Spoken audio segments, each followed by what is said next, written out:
Fight, flight, or freeze.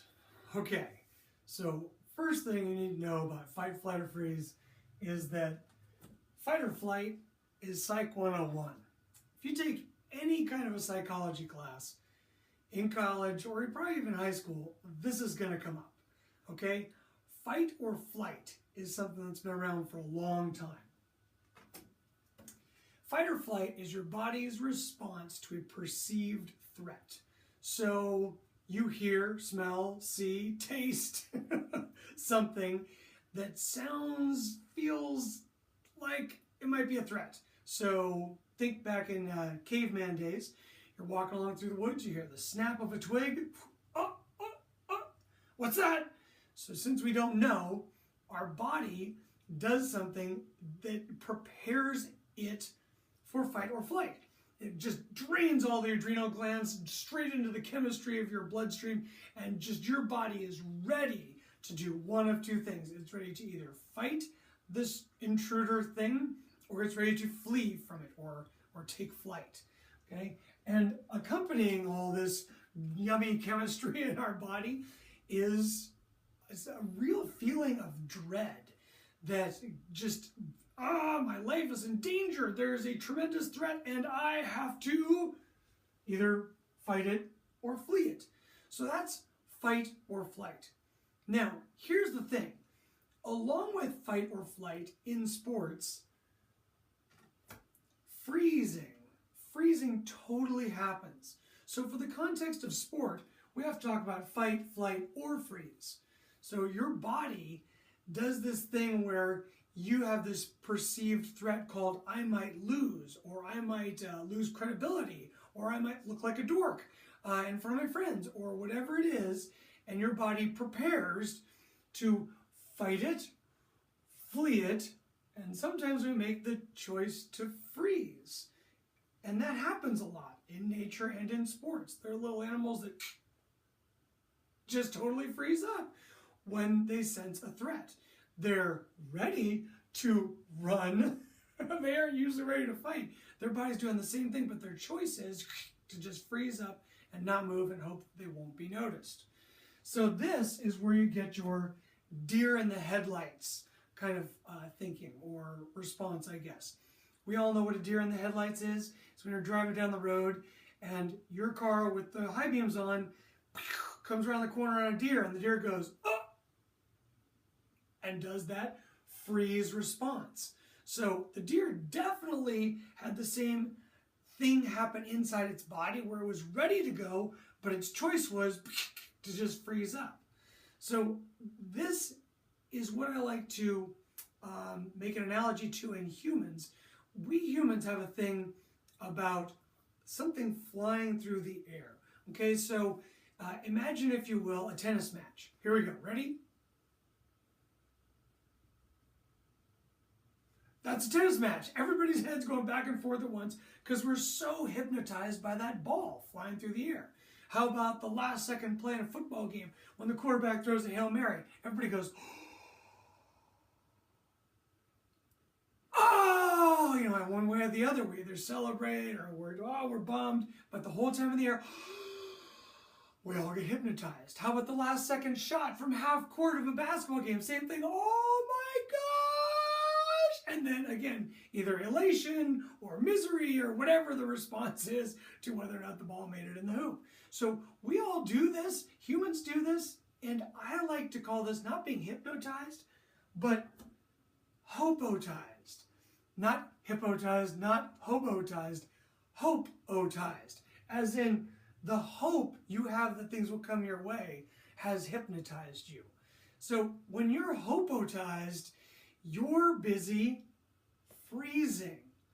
You're using your hope, not your actions, to help you. Now, if you're in the crowd, there's not much you can do. I mean, if you're watching the game from the stadium seats or from your TV or whatever it is, there's nothing you can do but hope that the pass turns out your way or the shot from half court goes your way.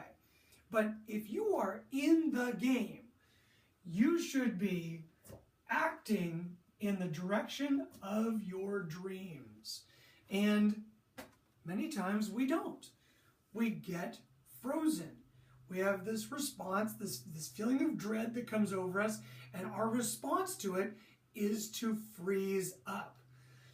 This is not good. So let's put this in context of volleyball.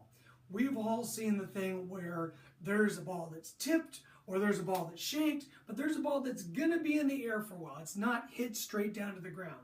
And while the ball's in the air, remember, humans get hypnotized or hope-otized. And if you're in the court, you're hoping that somebody will deal with that ball. How many times have you seen a ball get shanked backwards and everybody on the team goes, oh, and you know that they were all hoping the ball would come up, but none of them acted to go get it?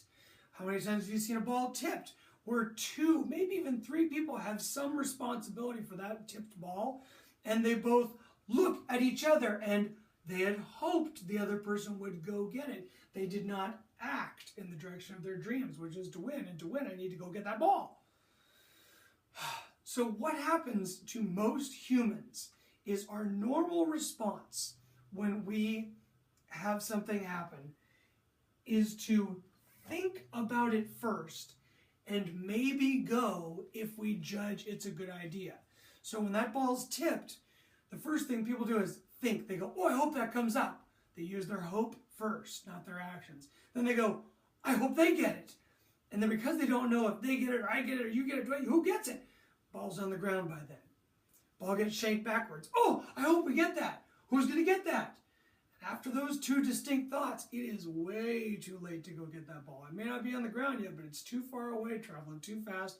It's not going to happen. What you should have done, the correct response, when something happens that causes that threat level response, that feeling of dread in you, the correct response is to go first and think en route. Go first, think on the way. So when that ball goes, you're gone. And on the way you think, is it mine, is it hers? Oh, I'm going to be first. I'll keep going. Or, oh, she's clearly got me beat. I'll stay back just a little bit so when she plays it up, I can throw it back all the way over. Or when the ball is tipped, go. And if you see somebody there in front of you ready in your way, then go ahead and stop. Otherwise, you keep going.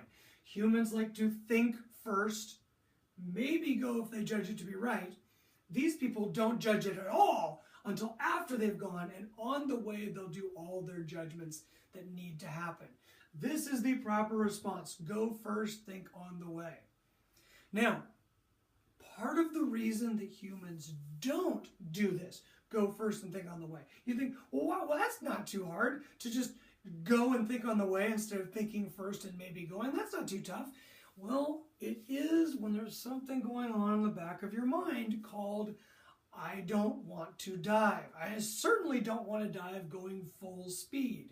There are not many of you that can look me or your coach in the eye and say that you're more than willing, anytime we'd ask, and even when we don't ask, for you to take a full speed running dive, roll, sprawl onto the ground.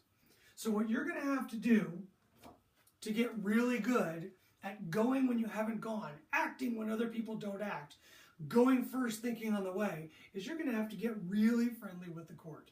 You're going to have to be best buddies with the ground, which most people aren't. Elite players are. They've had it beaten into them, usually by their coaches. I guess the random, rare, and extraordinary player might just be awesome at getting on the floor and getting dirty. But most people have to really put an effort into getting friendly with the floor. Then you have a chance of going first and thinking en route. Whereas no matter how hard you decide, in the back of your mind, your first priority is always safety. And you're going to go, boy, the last thing I want to do is take 3 or 4 full speed steps and then dive. I do not want to do that. And so I'll always look first to see if I can get it in 1 or 2 steps, which means my speed won't be too fast, which means my dive won't be too catastrophic. I'd be willing to do that. Oh, ball's already on the ground.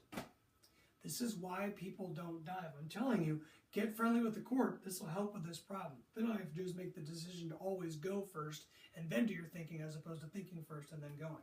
But the question is, how? How do I do that? How do I make that decision? Remember that feeling of dread? Well, I gotta tell you, if I take my handy pen here, remember I said it was the body's response to a threat? It's amazing how close treat is to threat. And it's amazing how close that feeling of dread is to the same feeling of thrill. That feeling you get when you're just about to ride a roller coaster. It's the exact same feeling, but your mind interprets it as thrill. How about when you go into a surprise party and everybody goes, surprise! You go, ah! Oh my gosh, oh, you guys got me, this is the best, oh, thanks for coming. Well, that was a feeling of dread, and then you realized it was a good thing. So your brain reinterpreted it from dread to thrill, like, oh, that was fun, oh my gosh, you guys scared me, but not really, I didn't scare me. Yeah, you did.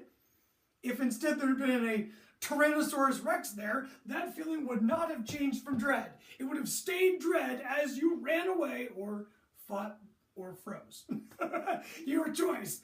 So a lot of what you have to do to be good at dealing with what we want to do here. Want to fight, flight, or freeze? Tell you what we don't want to do. We don't want to freeze. We also don't want to flee from the situation.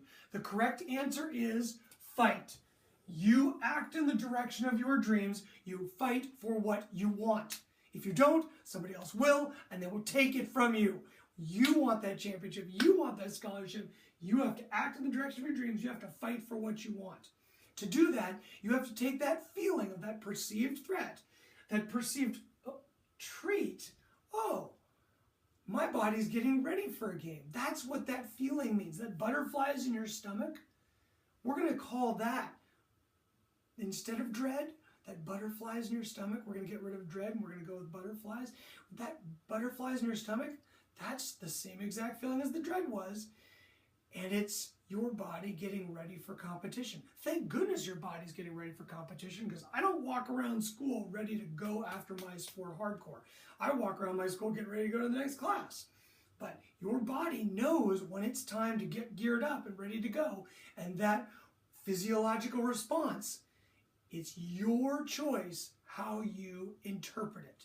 Are you going to see that feeling of butterflies in the stomach as dread, or are you going to see it as a thrill? Oh yeah, big game today. Oh no, big game today. Oh yeah, oh no. Which person have you been, and who will you choose to be? Act in the direction of your dreams. Fight for what you want. Now get out there and interpret your feelings better and achieve.